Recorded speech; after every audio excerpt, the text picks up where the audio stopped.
মাহে রমাদানের স্পেশাল 30টি আমল। মাহে রমাদানের স্পেশাল 30টি আমল। কয়টি? 30টি। আমল অর্থ কি? কাজ, কর্ম। আপনি যদি ভালো কাজ করেন তাহলে আল্লাহ তাআলা আপনার কি দেবে? প্রতিদান দেবে, তার জাযা দেবে, উত্তম জায়গা দেবে। আর খারাপ কাজ করলে সেটারও জাযা দেবে, লাঞ্ছনা দেবে। আমাদের ভিতরে মাহে রমাদানে কোন কাজগুলো আপনার করতে হবে আর কোন কাজগুলো বর্জন করতে হবে, এই বিষয় নিয়ে আমি খুতবা সাজাইছি 30টি বিষয়। কয়টি? 30টি। আর একটু জোরে বলি, কয়টি? 30টি। মাহে রমাদানের 30টি স্পেশাল আমল। 1 নম্বর যে আমলটা আমরা করব, সেটা অলরেডি সে আমলটা আমাদের মাঝ থেকে বিদায় নিয়েছে। 30 তারিখে অথবা 29 তারিখে এই মাসের আবারও আমরা করতে পারবো আমলটি। পুরো প্রস্তুতির ভিতরে 15 নম্বর যে প্রস্তুতি ছিল সেই বিষয়টা বলেছিলাম, যে চাঁদ দেখা। কি দেখা? চাঁদ দেখা। হাদিস শরীফের ভিতরে আছে, সহিহ বুখারী শরীফের হাদিস 1909 নম্বর হাদিস। আবু হুরায়রা আব্দুল্লাহ ইবনে ওমর রাদিয়াল্লাহু তাআলা আনহু থেকে বর্ণিত। তিনি বলেন, রাসূল করিম সাল্লাল্লাহু আলাইহি ওয়াসাল্লাম ইরশাদ করেছে, তোমরা চাঁদ দেখে রোজা রাখবে এবং চাঁদ দেখেই রোজা ভাঙবে। অর্থাৎ চাঁদ দেখে তোমরা কি ঈদ পালন করবে। আমাদের সমাজে আজকে এই চাঁদ দেখা প্রথা, যেটা আমরা বলি কালচার, উঠে গেছে। আমরা 29 তারিখ আসলেই, 30 তারিখ আসলেই ফেসবুক ঘাটাঘাটি করি, অথবা আমরা টিভির পর্দায় টেলিভিশনে বসে যাই, দেখি চাঁদ দেখছে কিনা, দেখা যাচ্ছে কিনা। কিন্তু আপনার এটা সুন্নতে আমল, সুন্নতে মুআক্কাদাই আপনার আছে কিফায়া। এটা যদি কোনো সমাজের, কোনো পাড়ার, ওই মহল্লার কেউ না দেখে তাহলে সকলেই গুনাহগার হবে। একজনও যদি চাঁদ তালাশ না করে তাহলে প্রত্যেকে গুনাহগার হবে। যদি একজন যদি এটা আপনার তালাশ করে তাহলে সকলের আমল হয়ে যাবে। এটা সুন্নত আমল, কিন্তু আজকে আমাদের মাঝ থেকে বিদায় নেওয়া শুরু করেছে। তা আমরা চেষ্টা করব এই শাবান মাসের, মাহে রমাদান মাসের 29 তারিখে আমরা চাঁদ তালাশ করবো ইনশাল্লাহ। আবার 30 তারিখে কি করবো? 29 তারিখে না উঠলে 30 তারিখে আমরা চাঁদ তালাশ করবো। রাসূল করিম সাল্লাল্লাহু আলাইহি সাল্লাম বলেছেন, 29 তারিখে যদি চাঁদ দেখা না যায় আর যদি আকাশে মেঘ থাকে, মেঘের কারণে যদি দেখা না যায়, তাহলে তোমরা অবশ্যই কি করবা? ওই মাস 30 তারিখ পার হওয়ার পরে তোমরা রোজা অথবা ঈদ করবা। শাবান মাস হলে 30 তারিখ শেষ করে আমরা রোজা রাখবো, আর রমাদান মাস হলে আমরা 30 তারিখ শেষ করে শাওয়াল মাসে আমরা ঈদ পালন করবো ইনশাআল্লাহ। সম্মানিত উপস্থিতি, তাহলে 1 নম্বর আমল কি বললাম? চাঁদ দেখা। 2 নম্বর আমল সিয়াম পালন করা। কি পালন করা? সিয়াম পালন করা, অর্থাৎ রোজা রাখা, যেটা আমরা বুঝি। এই রোজা সুন্নত নয়, মুস্তাহাব নয়, ওয়াজিব নয়, ফরজ আইন। যেমনি ভাবে নামাজ পড়া ফরজ, জুম্মার নামাজ পড়তে আসছি আমরা, ফরজ, এটা ইবাদত, ঠিক তেমনি ভাবে রোজা রাখাও কি ফরজ। তার কারণ আল্লাহ সুবহানাহু ওয়া তাআলা মহাগ্রন্থ আল কোরআন মুসলিমদের জন্য, মানুষের জন্য সংবিধান দিয়েছে। কি দিয়েছে? সংবিধান। এই সংবিধানে 500 আপনার ধারা আছে, আইন আছে। তার ভিতরে একটি আইন, তোমরা মাহে রমাদান মাসে সিয়াম পালন করবে। কি পালন করবে? সিয়াম পালন করবে। সম্মানিত উপস্থিতি, সূরা বাকারার 183 নম্বর আয়াত। কত নম্বর আয়াত? 183 নম্বর আয়াত। আল্লাহ বলছে, ইয়া আইয়ুহাল্লাযীনা আমানু কুতিবা আলাইকুমুস সিয়াম কামা কুতিবা আলাল্লাযীনা মিন ক্বাবলিকুম লাআল্লাকুম তাত্তাকুন। আল্লাহু আকবার। এটা কোনো আজকের আইন নয়, কোনো নতুন আইন নয়, নতুন সরকার আইন করেছে বিষয়টা এমন নয়। আল্লাহ সুবহানাহু ওয়া তাআলা 1450 বছর আগে পূর্বে নাজিল করে জানাই দিয়েছে ওহীর মাধ্যমে। আমার হাবিব, আমার রাসূল আপনার উম্মতদেরকে জানান, প্রত্যেকটি নর এবং নারী যারা সাবালক, প্রত্যেকের উপর আমি এই সিয়ামকে ফরজ করে দিলাম, রোজা রাখা ফরজ করে দিলাম, যেমনি ভাবে পূর্ববর্তী সকল নবী রাসূলের উপরে আমি এই সিয়াম ফরজ করেছিলাম। সুবহানাল্লাহ। আর এই জন্য আমি রোজা ফরজ করলাম, লাআল্লাকুম তাত্তাকুন, যেন তোমরা তাকওয়া অর্জন করতে পারো, আল্লাহর ভয় অর্জন করতে পারো, আল্লাহর ভীতি অর্জন করতে পারো। তাকওয়া অর্থ কি? আল্লাহর ভয়। তাকওয়ার যে ব্যাখ্যা, আল্লাহ সুবহানাহু ওয়া তাআলা যা আদেশ করেছে, যা নির্দেশ করেছে, আদেশকে পালন করার নাম হচ্ছে আপনি তাকওয়া অর্জন করেছেন। আর যা নিষেধ করেছে, নিষেধকে পরিত্যাগ করার নামই হচ্ছে আপনি তাকওয়া অর্জন করেছেন। আল্লাহ যে আদেশ করেছে, আদেশগুলো পুঙ্খানুপুঙ্খভাবে মানতে পারেন নাই, আপনি মনে করবেন আপনি তাকওয়া অর্জন করতে পেরেছেন। আর যা নিষেধ করেছে, নিষেধকে পরিত্যাগ করতে পারলেই আপনি জানবেন আপনি তাকওয়া অর্জন করতে পেরেছেন। নিষেধ করেছে সিগারেট খাওয়া যাবে না, রোজাও রাখছেন, রাতের বেলা সিগারেটও খাইছেন, আপনি তাকওয়া অর্জন করতে পারেন নাই, রোজা আপনার বিফলে যাচ্ছে। এখানে থাকতে পারে এমন মুসল্লি, আবার নাও থাকতে পারে।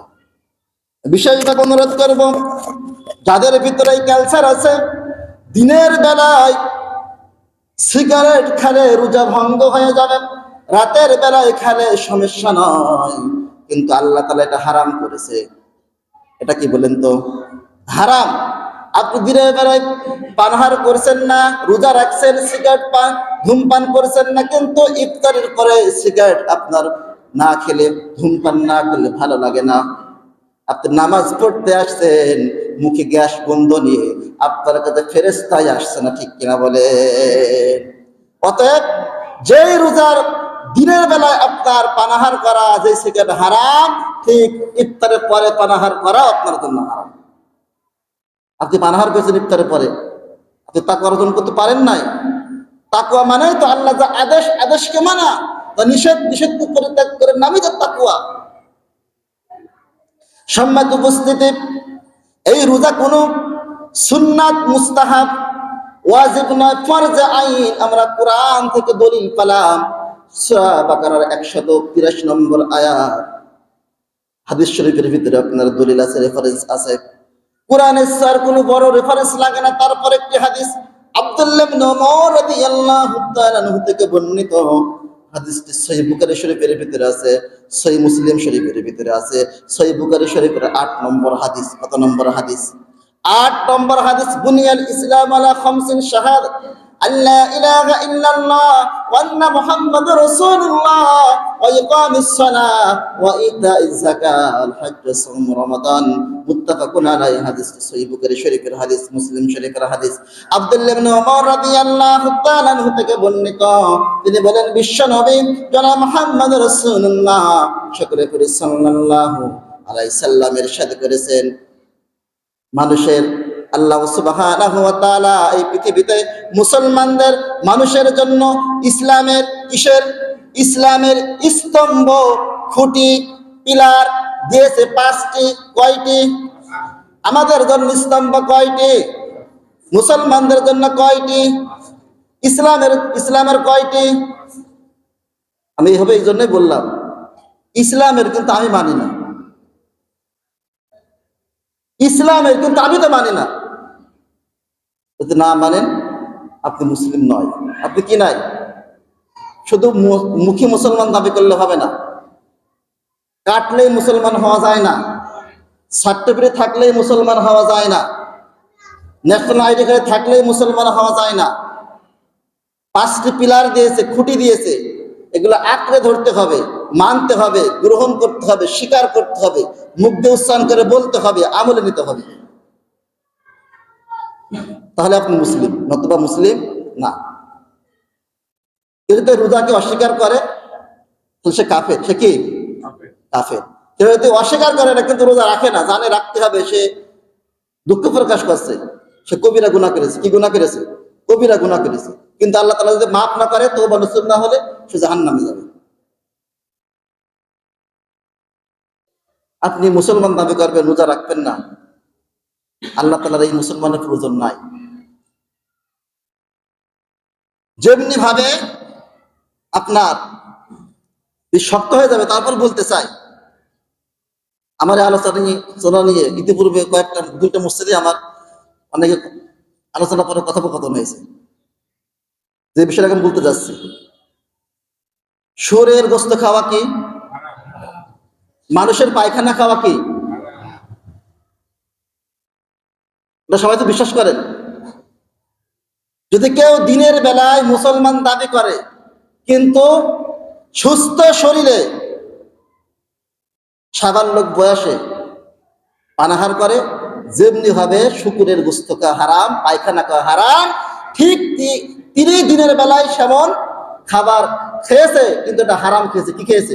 শুকুরের মাংস, গোশত খাওয়ার মতো হারাম খাবার খেয়েছে। আপনি খাচ্ছেন খুব আরামের সাথে, আনন্দ করে। যদি আপনি দিনের বেলায় খাবার খেয়েছেন যে রক্ত হয়েছে, মাংস হয়েছে, রাতের বেলায় সহবাস করেছেন স্ত্রীর সঙ্গে, সন্তান পেটে এসে গর্ভে ধারণ হয়েছে, ওই সন্তান আপনার জারজ সন্তান হবে। কি সন্তান হবে? তার কারণ আপনি হারাম খেয়ে ভক্ষণ করেছেন। এই সন্তান ইসলামের বিপক্ষে কথা বলবে। বেশি বললাম? বেশি বললাম? বেশি বলি নাই। সম্মানিত উপস্থিতি হাজির, দেখেন 2 নম্বর আমল কি বললাম? সিয়াম পালন করা। এই সিয়াম যদি আমরা পালন করে কি হবে? বিশ্ব নবী তাও জানাই দিল, ও আমার উম্মতেরা, তোমরা শোনো শোনো, যদি সিয়াম পালন করতে পারো তোমাদের গুনাহ খাতাকে মোচন করা হবে। মান সামা রমাদান ঈমানান ওয়া ইহতিসাবান গুফিরা লাহু মা তাকাদ্দামা মিন যামবি। সহিহ বুখারী শরীফের হাদিস। হাদিসটি রাবি আবু হুরায়রা রাদিয়াল্লাহু তাআলা আনহু থেকে বর্ণিত। তিনি বলেন, বিশ্ব নবী জনাব মুহাম্মদ রাসূলুল্লাহ সাল্লাল্লাহু আলাইহি সাল্লাম ইরশাদ করেছে, যে ব্যক্তি মাহে রমাদান মাসে সিয়াম পালন করবে আল্লাহ তাআলা সন্তুষ্টি অর্জন করার জন্য, আল্লাহ তাআলা রাজি খুশি করার জন্য, আর কোনো উদ্দেশ্য নয়, যত্ন সহকারে যেভাবে আল্লাহ সুবহানাহু ওয়া তাআলা সিয়াম পালন করার জন্য বলেছে সেইভাবেই সে সিয়াম পালন করেছে, তাহলে আল্লাহ সুবহানাহু ওয়া তাআলা ওই বান্দার তামাম জিন্দেগীর গুনাহ রাশিগুলো মাফ করে দেয়। সুবহানাল্লাহ। আর জোরে জোরে বলি সুবহানাল্লাহ। আমাদের গুনাহ আছে কিনা? যদি গুনাহ মাফ চাইতে হয়, মাফ আল্লাহ তাআলা এমনিতেই করবে, ওসিলার মাধ্যমে করবে। কিসের মাধ্যমে? ওসিলার মাধ্যমে। দোয়া করেন, আল্লাহ এই রোজা রাখেছি, আপনার হাবিব তো বলেছে গুনাহ মাফ করবে, রোজার ওসিলা মাফ করে দেন। তাহলে মাহে রমাদান মাসের স্পেশাল কয়টি আমল? 30টি। কয়টি? 30টি। তার ভেতরে 2 নম্বর বললাম সিয়াম পালন করতে হবে। এটা অনেক সময় নিয়েছে, অন্যগুলো সময় নেব না। 3 নম্বর তারাবি নামাজ। 3 নম্বর কি? তারাবির নামাজ। আমরা পড়ি না। 60% 50% মানুষ আমরা রোজা রাখি, আর তারাবি পড়ে 20% 30% মানুষ। আবার ওই 20% 30%-এর ভিতরে শেষ পর্যন্ত থাকি 5% 10%। তাহলে কেমন হলো? আমরা বলি এটা সুন্নত, না পড়লেও রোজা হয়ে যায়। তাহলে আল্লাহ রাসূল সাল্লাল্লাহু আলাইহি ওয়াসাল্লাম পড়তেন না? এর ফজিলত সম্পর্কে বলতেন না?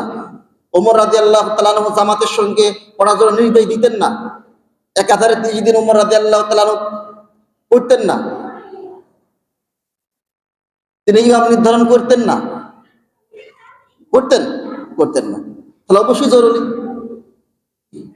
আয়েশা সিদ্দিকা রাদিয়াল্লাহু তাআলা আনহা থেকে বর্ণিত সহিহ বুখারী শরীফের হাদিস 1129 নম্বর হাদিস। আয়েশা রাদিয়াল্লাহু তাআলা আনহা বলতেছে, রাসূল সাল্লাল্লাহু আলাইহি সাল্লাম একাধারে কয়েকদিন তারাবির নামাজ জামাতের সঙ্গে আদায় করলেন। তার ইমামতিতে সাহাবায়ে কেরাম নিয়ে মসজিদ নববীতে কি করলেন? জামাত করলেন, একাধারে কয়েকদিন করলেন। তাহলে কেন বোঝা যাচ্ছে প্রায় এক সপ্তাহ হতে পারে, 5 দিন হতে পারে, একাধারে করলেন। রাসূল সাল্লাল্লাহু আলাইহি সাল্লাম চিন্তায় পড়ে গেলেন, আমি তো এইভাবে জামাত করছি, যদি একাধারে 30 দিনে পড়ি তাহলে তো আল্লাহর ওহী নাযিল হয়ে যাবে। তোর উম্মতের জন্য খরচ করে দিলাম। কি করে দিলাম? খরচ করে দিলাম। তাহলে তো এটা যদি আমার উম্মত কোনোদিন শরীর দুর্বলতা বা অসুস্থর কারণে কাজা করে ফেলে, তাহলে তো কবিরা গুনাহ হয়ে যাবে। তিনি মাঝে কয়েকদিন বাদ দিলেন। কি দিলেন? বাদ দিয়ে আবার শুরু করলেন। এভাবে কয়েকদিন পড়তেন, আবার শুরু করতেন। কিন্তু প্রতিদিন একা একা পড়তেন, একা একা বাদ দেয় নাই। কি দি নাই? একা একা বাদ দেয় নাই। হুজুর খুব সহজ মাসালা বললেন, এখন তো একা একা পড়বো। হ্যাঁ, এই মাসালা বন্ধ করে দিয়েছে উমর রাদিয়াল্লাহু তাআলা। কে বন্ধ করেছে? উমর রাদিয়াল্লাহু তাআলা। উমর রাদিয়াল্লাহু তাআলা আনহুর যুগ থেকে এসে দেখছেন যে মসজিদে অনেক বড় ঘটনা। আমি সংক্ষেপে বলছি মূল বিষয়টা। জ্ঞান জামাচ্ছে, এক একজন এক এক কোণে নামাজ পড়তেছে। তখন তিনি একজন সাহাবীকে, ওই সাহাবীর নাম এখন শোনা হচ্ছে আব্দুল্লাহ ইবনে আউফ যত সম্ভব হবে, তাকে আপনার ইমামতিতে খতম তারাবি পড়ানোর জন্য মসজিদে বললেন, তার ইমামতিতে। সুবহানাল্লাহ। শরীয়ত এত সুন্দর একটা ব্যবস্থা করেছে। বাইরে যারা কথাবার্তা বলছে, একটু একজন রাকিব ভাই সব একটু ছেলেমেয়ে যারা কথা বলছে দেখেন তো, বাইরে কথা বলছে, এতটা ভিতরে চলে আসো, বাইরে সামনে। তো এখান থেকে আপনার শুরু হয়েছে। সাকিব দেখো তো, সম্মানিত উপস্থিতি, তার ইমামতিতে ওই সময় 1,14,000, কত? 1,14,000 সাহাবায়ে কেরাম জীবিত ছিলেন। কোন সাহাবী দ্বিমত পোষণ করেন নাই। উসমান বিন আফফান রাদিয়াল্লাহু তাআলা আনহু, আলী রাদিয়াল্লাহু তাআলা আনহু, আশারে মুবাশশিরা 9 জন জীবিত ছিলেন। কেউই আপনার দ্বিমত পোষণ করেন নাই যে জামাতের সঙ্গে পড়া যাবে না বা 20 রাকাত তারাবি পড়া যাবে না। তাহলে আমরাও দ্বিমত পোষণ করতে পারি না, ঠিক কিনা? যে কোনো একজন সাহাবীকে অনুসরণ করলে কি আপনার জন্য জান্নাত। আমরা এটা নিয়ে বেশি ফতোয়াবাজি করব না। আপনি যদি সুস্থ থাকেন, অসুস্থ না হন, তাহলে 20 রাকাতই পড়বেন ইনশাআল্লাহ। রাসূল সাল্লাল্লাহু আলাইহি সাল্লাম নামাজ পড়তে পড়তে পড়তে পা ব্যথা হয়ে যেতেন। 20 রাকাতও পড়ছেন, 12 রাকাত পড়ছেন, 6 রাকাত পড়ছেন, খুব বড় বড় সূরা পড়তেন। তা আমরা তো ছোট ছোট সূরা পড়ি, 8 রাকাত। আপনি বড় সূরা পড়েন। জামাতের সঙ্গে তো বেতের নামাজ পড়ি নাই, তাহলে আপনি জামাতের সঙ্গে কেন পড়ছেন? কিন্তু শেষ পর্যায়ে যায়, রাত্রে শেষ, তখন কি 1 রাকাত বেতন পড়েছেন একদম শেষে, আর ফজর হয়ে যাবে সেই মুহূর্তে, তাহলে আপনি কেন 1 রাকাত পড়বেন? আপনি তো সারা তাহাজ্জুদ পড়েন নাই, ঠিক কিনা? আর যদি 8 রাকাত পড়তেন, এটা রমজানও পড়তেন, রমজানের বাহিরেও পড়তেন, অর্থাৎ পুরা বছরই পড়তেন। আপনি কি পুরা বছর পড়েন? পুরা বছর পড়েন, তাহলে 8 রাকাতই পড়বেন। আপনার জন্য মাসালা ক্লিয়ার। যদি পুরা বছরই পড়েন, 365 দিন আপনি তাহাজ্জুদ করেন, তাহলে 8 রাকাতই আপনার জন্য যথেষ্ট, আর লাগবে না। বা মাঝে মাঝে বাদ যায়, আপনি মাসে 20 দিন 25 দিন পড়েন, আপনার জন্য 8 রাকাত। কিন্তু আপনি শুধু রমজান মাসে পড়বেন, সহজ ফতোয়া নেবেন, মাসালা নেবেন যে 8 রাকাত পড়লে হয়, আপনার জন্য মাসালা নেই। বুঝতে পারছেন? সম্মানিত উপস্থিতি হাজির। তাহলে এই তারাবি পড়লে, তারাবি যদি জরুরি নাই হয়তো, তাহলে আল্লাহ রাসূলের সওয়াবের কথা বলতেন না। মান কামা রমাদান ঈমানান ওয়া ইহতিসাবান গুফিরা লাহু মা তাকাদ্দামা মিন যামবি। এটা আবু হুরায়রা রাদিয়াল্লাহু তাআলা থেকে বর্ণিত। তিনি বলেন, রাসূল কারীম সাল্লাল্লাহু আলাইহি সাল্লাম বলেছেন, যে ব্যক্তি যত্ন সহকারে, ইত্তাম সহকারে, সুন্দরভাবে আল্লাহ তাআলা রাজি খুশি করার জন্য তারাবি নামাজ আদায় করবে, ওই ব্যক্তির আল্লাহ সুবহানাহু ওয়া তাআলা গুনাহ খাতাকে মোচন করবে। সুবহানাল্লাহ। সম্মানিত উপস্থিতি, যতই বলি কিন্তু সংক্ষিপ্ত করব, কিন্তু কথা বলতে যাই বাড়িয়ে যাচ্ছে। 30টি আমল 2 সপ্তাহের মধ্যে শেষ করতে হবে, যাতে আপনার রমজানে শেষ হয়, আপন কারণ কি হবে। সম্মানিত উপস্থিতি, 4 নম্বর যে আমাদের স্পেশাল যে আমল, সাহারি খাওয়া। আমরা শেষ রাতে তারাবির পরে খাওয়ার পরে অনেক সময় শেষ রাতে, প্রথম রাতে খাবার খাওয়ার কারণে শেষ রাতে ক্ষুধা লাগে না, ক্ষুধা না লাগলেও আপনার সাহরি খাওয়া সুন্নত। সাহরি খাওয়া কি সুন্নত? সাহরি খাবেন, এটা খালি আপনার একটা সুন্নত, আপনার আদায় হবে, সওয়াব হবে, সওয়াব পাবেন। সওয়াবের নিয়তে খান, অল্প করে খান, বেশি খাওয়া লাগবে না। তাহলে এই আমলটা আমরা করবো।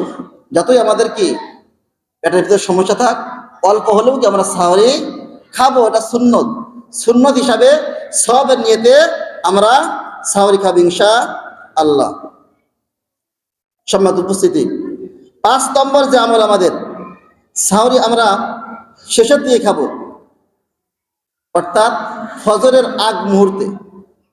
আমাদের যে সময় আমাদের এই মাইক মোবাইল ব্যবস্থা ছিলেন না, মাইকের ব্যবস্থা ছিলেন না, সেই সময় আপনার মনে করেন যে অনেক মুরব্বীরা, এখনো আছে অনেক মুরব্বীরা, একদম প্রথম রাতে খেয়ে নিতেন আপনার 12টার দিকে, 1টার দিকে, 2টার দিকে। কিন্তু সুন্নত তরিকা কি? যায়েদ রাদিয়াল্লাহু তাআলা আনহু থেকে বর্ণিত, তিনি বলেন রাসূল সাল্লাল্লাহু আলাইহি সাল্লাম সাহরি খাওয়ার পরে 50টি আয়াত তেলাওয়াত করার মতো সময় থাকতেন, তার বেশি সময় থাকতেন না। তো ব্যাখ্যা করেছেন 50টি আয়াত, মুহাদ্দিস কিরাম ব্যাখ্যা করেছেন 50টি আয়াত তেলাওয়াত করতে সময় লাগে সর্বোচ্চ 15 থেকে 20 মিনিট। আবার ছোট ছোট আয়াত হলে একটু কমও লাগে, 20 থেকে 15 মিনিট। রাসূল কারীম সাল্লাল্লাহু আলাইহি সাল্লাম কোনোদিন সাহরির পরে কোরআন তেলাওয়াত করতেন, আবার কোনোদিন নফল নামাজ আদায় করতেন। তো আমাদের ভিতরে এই আমলটা কম দেখা যায়। আমরা সাহরি খাবার পরে ঘুমাই পড়ি, ফজর নামাজও পাই না। এখন আলহামদুলিল্লাহ আপনারা আসতেছেন মসজিদে, 10 দিন পরে দেখা যাবে কি আগের মতো 2 কাতার। রিকোয়েস্ট করবো, অনুরোধ করবো, আপনারা যারা মসজিদে আসছেন ফজরের সময় নিয়মিত ধারাবাহিক আপনারা আসেন, সাহরি খাইয়ে মসজিদে চলে আসবেন। আমরা শেষের দিকে খাবো, 1 ঘন্টা আগে উঠে পরিষ্কার পরিচ্ছন্ন হয়ে তাহাজ্জুদ পড়ে আমরা সাহরি খাবো। তোমার সময় থাকলে মসজিদে চলে আসবো ইনশাআল্লাহ। সম্মানিত উপস্থিতি, এই সাহরির ভিতরে কিন্তু বারাকা আছে। কি আছে? বারাকা আছে। রাসূল কারীম সাল্লাল্লাহু আলাইহি সাল্লাম বলেছে, তাসাহহুরু ফা ইন্না মিন সাহরি বারাকা। বুখারী শরীফের হাদিস। অল্প পরিমাণ সাহরি খালেও কি হবে? আপনার ভিতরে একটা বারাকা আসবে, শক্তি পাবেন, রোজা থাকতে কোনো সমস্যা হবে না। কেননা আপনি যখন সাহরি খান তখন আপনি মেধাকে জানাই দিয়েছেন, মাথাকে জানাই দিয়েছেন, বিবেককে জানাই দিয়েছেন, মনকে জানাই দিয়েছেন, মুখকে স্টপ মেরে দিলাম, তালা মেরে দিলাম, সন্ধ্যার আগে আর খোলা যাবে না। আর দিনের বেলা খেয়ালও হবে না খাওয়ার কথা, মনেও হবে না খাওয়ার কথা। আপনি রোজায় আছেন, কোনো কষ্ট অনুভব করবেন না। তার মানে আল্লাহ তাআলার এটা কি গায়ে হবে একটা সাহায্য। এই সাহরির ভিতরে আল্লাহ তাআলার বারাকা আছে। সম্মানিত উপস্থিতি, 6 নম্বর যে আমল, ইফতারি করা। কি করা? ইফতারি করা। আমরা অনেক সময় দেখা যায় দূর দূরান্ত যাচ্ছি, সফর অবস্থায় তো রোজা রাখা আপনার আল্লাহ তাআলা সহজ করেছে, না রাখলেও হয়। অনেক সময় আমরা গাড়ির উপর থাকি, বিভিন্ন জায়গায় যাচ্ছে, এখান থেকে মনে করেন চুয়াডাঙ্গা তো আমার যে পরিমাণ রাস্তা সেই পরিমাণ রাস্তা নয়, সেজন্য আমার রোজা রাখতে হবে। তো সন্ধ্যা হয়ে গেছে, পথের ভিতরে আমি ইফতারি করি নাই, বাড়ি যাই করবো, বিষয়টা এমন না। এটা ইহুদিদের কালচার। ইফতারি করতে হবে। ইফতারি করা কি সুন্নাহ। ইফতারি করা কি সুন্নাহ। সুন্নাহ একটি আমল। আমরা এই সুন্নাহ আমলটি সওয়াবের নিয়তে আমরা ইফতারি করব ইনশাআল্লাহ। আর ইফতারি করার সময় আমরা খেজুর নেব। প্রথম কি নেব? খেজুর দিয়ে আমরা ইফতারি করব ইনশাআল্লাহ।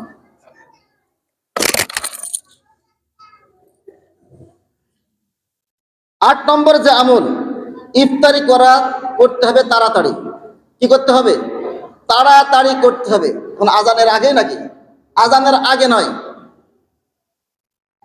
আপনার মনে করেন যে এই মসজিদে আজান দিতে দেরি হয়েছে, উদাহরণস্বরূপ 1 মিনিট দেরি হয়েছে, আশপাশে মসজিদ আজান হচ্ছে, আপনি জানেন আজ ইফতারি হচ্ছে 6টা 10-এ, কিন্তু এই মুয়াজ্জিন সাহেব মনে করেন উদাহরণস্বরূপ তার খেয়াল নাই, সে মনে করছে 11-ই, অন্য জায়গায় সব জায়গায় আজান হচ্ছে। এখন আপনি কি ওয়েট করবেন মুয়াজ্জিন সাহেবের জন্য? না, আপনি শিওর জানেন 10-এ আশপাশে আজান হচ্ছে, আপনার এই মসজিদের জন্য অপেক্ষা করার প্রয়োজন নাই, সাথে সাথে কি আপনি ইফতারি করবেন। আপনি জানেন নেটের সাথে আপনার ঘড়ি কি আছে, মিল আছে, ইফতারি 10-এ, হয়তোবা অনেক দূরে আদান হচ্ছে, শুনতে পারছেন, কিন্তু আশপাশে মসজিদ হচ্ছে না, সময় হয়ে গেছে, আপনি শিওর, ক্যালেন্ডারও আছে, আপনি ইফতারি করে ফেলেন, কোনো সমস্যা নাই। এটা হচ্ছে নিয়ম। দেরি করা হচ্ছে ইহুদিদের একটা কি কালচার। আল্লাহ রাসূল সাল্লাল্লাহু আলাইহি সাল্লাম বলছে, লা ইয়াজালুন নাস বিখাইরি মা আজ্জালুল ফিতরি। সহিহ বুখারী শরীফের হাদিস, আনাস বিন মালিক রাদিয়াল্লাহু তাআলা আনহু থেকে বর্ণিত। তিনি বলেন, রাসূল কারীম সাল্লাল্লাহু আলাইহি সাল্লাম বলেছেন, ওই জাতি ততক্ষণ পর্যন্ত কল্যাণকরের ভিতর থাকবে, কল্যাণের ভিতর থাকবে, যে জাতি ইফতার সাথে সাথে করে, ইফতারি করতে দেরি করে না। সুবহানাল্লাহ। কল্যাণকর একটা বিষয়, আমরা ইফতারি যথাসময় করবি ইনশাআল্লাহ। আমাদের গ্রামের মা বোনরা মনে করে যে রোজা ভাঙে যেতে পারে, আর একদিন পরে করি, আদান হয়েছে কি সতর্কতা অবলম্বন করি না, বিষয়টা এমন নাই। এই ছাত্র বন্ধুরা, এই তালহা তালহা, গেটের মুখে কেউ থাকবে না, আব্দুল আহাদ সভাপতি তুলে দাও।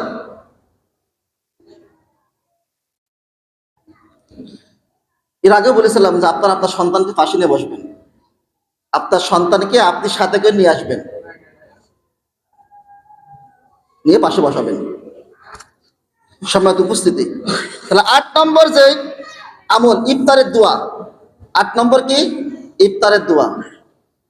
আমরা ইফতারের আগে যে দোয়াটি পাঠ করি, বিসমিল্লাহ, কি বলে জানেন? আল্লাহুম্মা সুমতু লাকা ওয়া তাওয়াক্কালতু আলা রিজকিকা ওয়া আফতারতু, তাই তো? তো এই দোয়াটি অধিকাংশ মুহাদ্দিস কিরামের মধ্যে দুর্বল। কি দুর্বল? প্রথম বিসমিল্লাহ বলে পড়বেন, ইফতারি করবেন।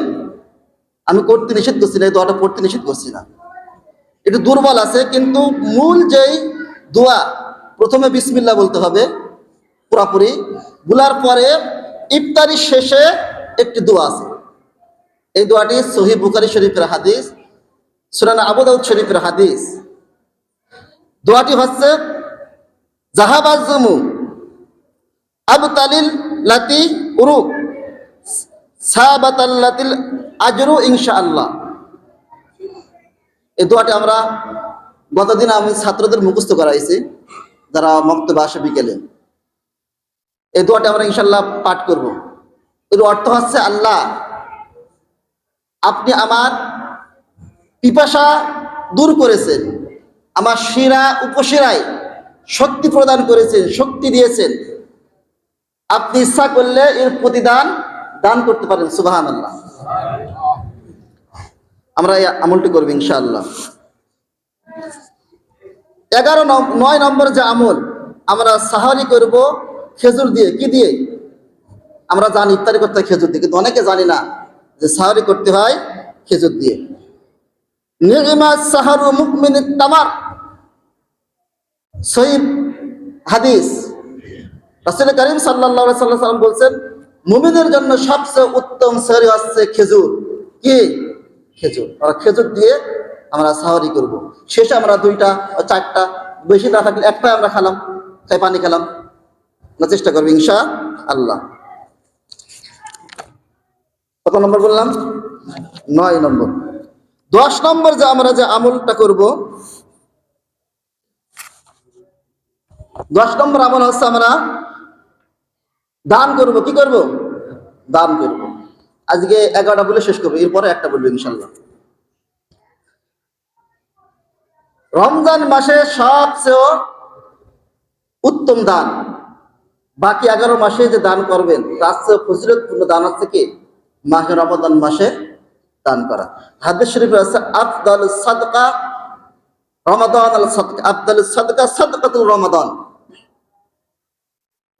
রাসূল কারীম সাল্লাল্লাহু আলাইহি সাল্লাম বলছেন, রমজান মাসের সদকা, রমজান মাসের দান সবচেয়ে গুরুত্বপূর্ণ, ফজিলতপূর্ণ, তাৎপর্য। সুবহানাল্লাহ। এখন আমরা একটা সিস্টেমে দান করতে পারি, তো প্রতিদিন কিভাবে দান করা যায়? গত বছর আপনাদেরকে এই বিষয়টা বলেছিলাম, আবার স্মরণ করে দিচ্ছি, জানাজার সময় বলেছি। আপনার নিয়ত আছে এই মাসে আমি 1000 টাকা দান করব, নিয়ত থাকে কিনা একটা, বা 500 টাকা দান করব। যদি আপনার এমন নিয়ত থাকে তাহলে আপনার জন্য এটা করা একদম সহজ। নিয়ত যদি নাও থাকে তাহলে আপনার জন্য 150 টাকা যদি আপনি রাখেন, প্রতিদিন দান করা যায়। কিভাবে? আপনি মসজিদে সবসময় আসতে পারছেন না, ব্যস্ত, আপনার টেবিলে বা আপনার ঘরে একটা বক্স রাখেন, একটা কোটো রাখেন, বা একটা আপনার গিলাস রাখেন। প্রতিদিন ইফতারের আগ মুহূর্তে খুঁজতে রাখেন টাকা, 5 টাকার একটা পয়সা ওই গ্লাসের ভিতরে রাখেন, দান করার উদ্দেশ্যে। এর ভিতরে রাখলাম, তারপর দোয়া করেন, আল্লাহ কাছে হাত তোলেন, আল্লাহ দান করেছি, রোজা অবস্থায় দোয়া করেছি, আল্লাহ মাফ করে দেন, ক্ষমা করে দেন, রোজা কবুল করেন, আমার এই আশা পূরণ করেন, সে আশা পূরণ করেন। গুনার কথা বলেন, আল্লাহ বলছে ওসিলা দিয়ে মাফ করবো। কি দিয়ে মাফ করবো?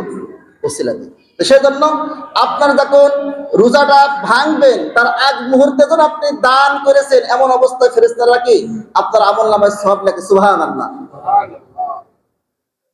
তাহলে এই আমলটা করা যায় না? আপনার টেবিলে হোক, আপনার ঘরে হোক, আপনার ড্রেসিং টেবিলের উপর হোক, সুকেসের উপর হোক, বাক্সের উপর হোক, একটা কোটো রাখেন। আজকে তাই শুরু করেন, বাকি 2 দিন বাদ গেছে, 1 দিন বাদ গেছে, আজ থেকে শুরু। 5 টাকা দান করলে 150 টাকা হয়। কয় টাকা হয়? 150 টাকা। লাস্টের দিন 150 টাকা মসজিদে হোক, মাদ্রাসা হোক, এতিম মিসকিনকে হোক, আপনি দিয়ে দেন একবারে। সুন্দর একটা কৌশল না? চেষ্টা করেন ইনশাল্লাহ। সম্মানিত উপস্থিতি, 12 নম্বর হচ্ছে তাহাজ্জুদের নামাজ। 11 নম্বর, কত নম্বর বললাম এর আগে? 10 নম্বর। 11 নম্বর হচ্ছে তাহাজ্জুদের নামাজ। দৈনিক আমরা পড়ব। হুজুর দৈনিক কিভাবে পড়বো? রাতে ঘুমাতে ডিউটি থেকে আসতে ঘুমাতে 12টা বেজে যায়, আবার কিভাবে আগে উঠবো, আমার তো সময় পাই না। আবার হচ্ছে নামাজও বুঝি না কিভাবে পড়বো, কোনদিন পড়ি নাই, সাহস পাই না, অনেক রকম কথা বলে, কোনো ভয় নাই। আপনি তাহাজ্জুদের নামাজ পড়বেন, ওযু করতে গেছেন, আপনার নিয়ত হয়ে গেছে। নিয়ত তো কঠিন না, যাই নামাজে দাঁড়াইছেন, তাহাজ্জুদ পড়বেন, আপনার নিয়ত হয়ে গেছে। ইচ্ছে বড় নিয়ত আর নয়। 2 রাকাত করে পড়েন, যেই সূরা পারেন সেই সূরা দিয়ে পড়েন, যেভাবে নামাজ পড়েন। 4 রাকাতও পড়তে পারেন, 6 রাকাতও পড়তে পারেন, 8 রাকাতও পড়তে পারেন। একেবারে সময় নাই, 2 রাকাত পড়েন, তাও নিষেধ নাই। কোন সময় পড়বেন? হুজুর আমাদের 3টার সময় উঠি না। 3টার সময়টা লাগবে না, 4টায় ওঠেন। কয়টায়? 4টায় ওঠেন। যারা দুর্বল তাদের জন্য 4টায় ওঠেন। আমি একটু দুর্বল, সেটা আমি 4টায় উঠি। 4টায় ওঠেন, আপনি পরিষ্কার পরিচ্ছন্ন হন, ওয়াশরুমে যান, সর্বোচ্চ 15 মিনিট লাগবে। কয় মিনিট? 15 মিনিট। এখনই থাকছে আপনার 1 ঘন্টা। এটা আপনি নামাজে দাঁড়াই যান, নামাজে দাঁড়িয়ে আপনি 6 রাকাত নামাজ পড়েন। সর্বনিম্ন 10 মিনিট অথবা 8 মিনিট, সেই থেকে 20 মিনিট। 20 মিনিটের ভেতর নামাজ শেষ করেন, 10 মিনিট দোয়া করেন, তাহলে কত গেল? 30 মিনিট। 8 থেকে 30 মিনিট, 20 মিনিট খাবার খান, এখন 10 মিনিট থাকছে। এখন আপনি 30 আয়াত সময় পাবেন, 50 আয়াত সময় পাবেন। তাহলে 1 ঘন্টা 15 মিনিট আগে উঠলে আপনি কি তাহাজ্জুদের নামাজ পড়তে পারবেন। যারা গতকাল আজ পড়েছেন আলহামদুলিল্লাহ ভালো, যারা পড়েন নাই এখন থেকে কি এই নিয়ত করা যায় যে আজকে সাহারের অবস্থায় আমি 1 ঘন্টা 10 মিনিট আগে উঠতে পারি না, দেখছি আধা ঘন্টা টাইম আছে, আমি তাড়াতাড়ি উঠেই প্রসাবটা করে, প্রসাব না লাগলেই কি আমি ওজনটা করে 2 রাকাত নামাজ পড়বো, এমন নিয়ত করা যায় না? তা আমার 30টা দিন দানে যাবে, 30টা দিন তাহাজ্জুদে যাবে, এমন নিয়ত করা যায় না ভাই? 30টা দিন আমার নফল নামাজে যাবে, 2 রাকাত হলেও পড়বো, আমার নিয়ত আছে 6 রাকাত পড়া বা 8 রাকাত পড়া। আমি সময় পাই না, 2 রাকাত পড়েছি, পড়ে আল্লাহকে দোয়া করলাম, আল্লাহ আপনারা মাফ করে দেন, আপনি ক্ষমা করে দেন। মাপের মাস, ক্ষমার মাপ, দোয়া কবুলের মাস, কোরআন নাজিলের মাস। আল্লাহ রোজা রাখবো, রোজাকে কবুল করেন, আমার জন্য সহজ করেন, সকল কিছু সহজ করে দেন, আমার এটা লাগবে সেটা লাগবে, সকল চাহিদার কথা আল্লাহকে বলেন। কবুল করার মালিককে আল্লাহ। তাহলে আজকে থেকে ভাই এটা করা যায় না? ইচ্ছা পোষণ করা যায় কিনা? আমার 30টা বাকি 28টা দিন আমার তাহাজ্জুদে কাটবে ইনশাআল্লাহ। বাকি 29টা দিন আজ দিয়ে আমার কাটবে দানের মাধ্যমে, এমন দোয়া করা যায় কিনা? এমন নিয়ত করা যায় কিনা? যারা গরিব তারাও 5 টাকা রাখতে পারবে দান করার জন্য, 30 দিন 150 টাকা। একেবারে যারা নরমাল তারাও পারবে ইনশাআল্লাহ, আশা করি, ইচ্ছা করলে পারবে। তা আল্লাহ সুবহানাহু ওয়া তাআলা যে 11টি আমলের কথা বললাম, এই 11টি আমল আমাদের প্রত্যেককে করার মতো তৌফিক দান করুক, আমিন। আগামী দিন আরো শুনবেন 19টি, আজকে বলতে পারলে ভালো হতো, কিন্তু সব তো বলার সময় নয়। আগামী দিন আরো বেশি শুনবেন ইনশাআল্লাহ। সেজন্য আপনারা আগে আগে এসে সামনে কাতারে বসবেন, প্রথম থেকে শুনবেন। এক নজরে যে আমরা 11টি বলেছি, যে চাঁদ দেখা 1 নম্বর, 2 নম্বর সিয়াম পালন করা, 3 নম্বর তারাবি নামাজ আদায় করা, 4 নম্বর সাহারি খাওয়া, 5 নম্বর সাহরির শেষের দিকে খাওয়া, 6 নম্বর ইফতারি করা, 7 নম্বর ইফতারি তাড়াতাড়ি করা, 8 নম্বর ইফতারি দোয়া পড়া, 9 নম্বর সেহরিতে খেজুর খাওয়া, আর 10 নম্বর আপনার প্রতিদিন দান করা, 11 নম্বর প্রতিদিন তাহাজ্জুদের জায়নামাজে কাটানো। আল্লাহ সুবহানাহু ওয়া তাআলা এই 11টি আমল আমাদের প্রত্যেককে করার তৌফিক দান করুক, আমিন। ওয়া মা তাওফীক ইল্লা বিল্লাহ। যারা সুন্নাত